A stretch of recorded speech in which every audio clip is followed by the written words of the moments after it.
Time now for sports on 104.7 The Cave. Here's Ned Reynolds. Mike the intern, Ned Reynolds in the studio on a very important Red Friday for the Kansas City Chiefs. Before we talk football, though, we had some basketball in town, Tournament of Champions, 2 local high schools, and then, of course, an academy from the area going to be involved in this. Who are the big winners yesterday? And we talk about it being the big story. The Chiefs also are, and they'll be right here at 104.7 The Cave tomorrow when they play the Houston Texans. Anyway, Tournament of Champions first round, Bullis Prep from the Washington, D.C. area defeated Springfield Central. Relatively speaking, close game, 65-51. Central had the lead late and then let it get away. Link Academy from down in Branson smothered Millennium from Arizona. Christ the King, one of the original teams when this competition began 40 years ago. Christ the King out of New York City won in overtime over Milton from Georgia, 66-64. Milton from Georgia is a public high school.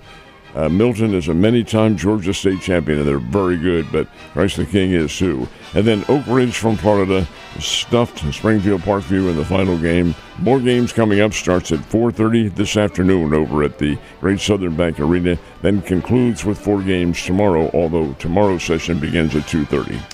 Yesterday, we lost a really incredible individual.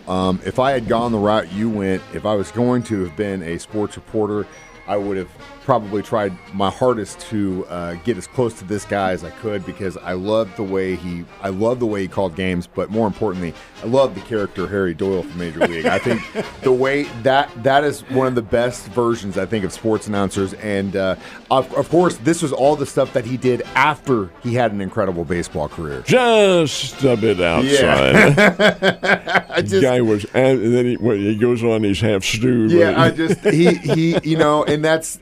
I think some people, honestly, when they think of you, they probably think that you're probably up to some of those antics too, and you're in the booth. To be quite honest with you, This Bob Uecker, about whom you're referring, passed away yesterday at the age of 90, and he was something special. Do you know he made over 100 appearances on the Tonight Show with Johnny Mr. Carson. Baseball. Yeah. Carson loved him, called him Mr. Baseball, and he was a mediocre, really catcher, but he was with the St. Louis Cardinals. My buddy here in town, when Uecker was with the Cardinals, my buddy Mark Stillwell, the retired sports information director at the college, Missouri State, said he was founder of, and still is, president of the Bob Uecker fan club for 61 years now.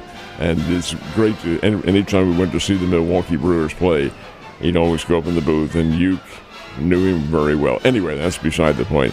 His career afterwards was really the biggest, because he turned it into a comedy, all self-deprecating. They were stories about himself and so forth.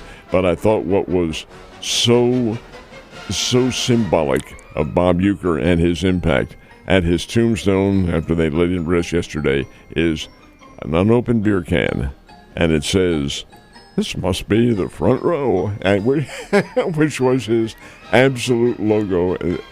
His commercials and his appearance for Miller Lite were absolutely incredible. They really were. Born and bred Milwaukee, Wisconsin boy, man. I mean, he's Wisconsin. Especially if you know anyone from that part of the country, he is the poster child for that area. But yeah, like I said, incredible guy, and I mean, he got to live really 2 dreams. He got to be a professional ball player, and then after that, an actor, and then got to call the game 54 seasons. He never quit. I mean, that's and you, if you go on to sports forums, it doesn't matter. I mean, especially in the NL, like most of the people, like, they enjoy listening to him, even if it was a Cardinals fan listening to their Brewers broadcast. So he will be missed. All right, how did the Panthers do yesterday? Well, they got 2 wins. The Lady Panthers defeated McKendree 77-66, and the Panthers defeated the male counterparts from McKendree 84-70. So Drury gets 2 wins after suffering a couple of losses on the road last week.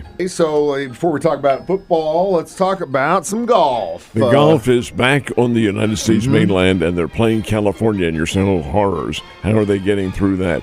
Well, this tournament, which is the American Express Classic, is held in La Quinta, and La Quinta kind of borders on Palm Springs and the deep southwest part of the state. Anyway, they haven't yet been affected by any fires, although they are in a red flag warning. Tournament gets underway. It's on the Dye course at La Quinta, And J.T. Poston with a 10 under par 62 is the leader. Keep in mind, the purse in this tournament's $8 million. Now, that's not going to attract many of the big names. They'll wait till a little bit later on in the season when the purses get really up. Anyway, J.T. Poston is the leader by 10 under par. And now, another note to this. In 3 weeks is the Genesis Classic. The Genesis Classic is sponsored by Tiger Woods. And it's the old Los Angeles Open, and it's played at the Los Angeles Riviera Country Club, which happens to be in Palisades. Well, I knew something had to happen because Palisades has been it looks like Mad Max 2, man. Well, they went around, and the country club, Riviera Country Club, was not damaged, thank God. But the smoke and the soot and all that came. It was right there. It bordered on it. They extinguished it in time, but it's just so bad they're going to move that tournament. They haven't said where yet, but the PGA will find another place for it. It's in 3 weeks, the Genesis, but it will not be at the Riviera Country Club, and hopefully by this time next year that's all a memory, a bad memory, but a memory. Well, hopefully they can get it done. They're still fighting fires all over that state still right now as we speak. Missouri State Bears are on the road this weekend, am I right? They are indeed. Both Bears teams are. The Lady Bears play tonight at Evansville, and the Bears will be up at Normal, Illinois to take on the Illinois State Redbirds. The Bears are looking for that first win of the year in the Missouri Valley. They're 0-7. Can they get it on the road? The next 2 games are on the road. Well, we'll find that out pretty quickly. We will. All right, now we get to talk about the big stuff. Kansas City Chiefs, Houston Texans. They kick off the playoff weekend for the divisional round on Saturday.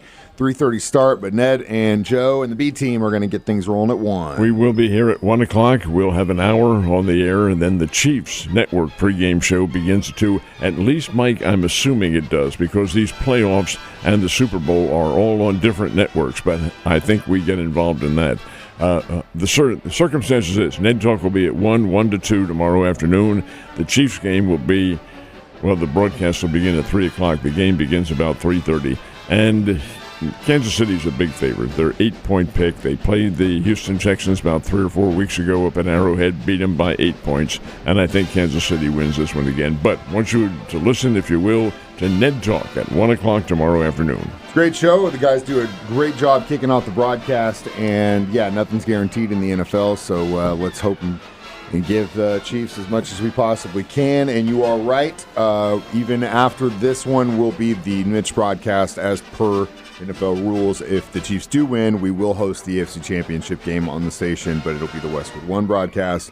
And then if they win that game and we go to New Orleans, same deal. So we planned it. It's already set in stone. Chiefs just got to do their job now and win the games. And I think they will.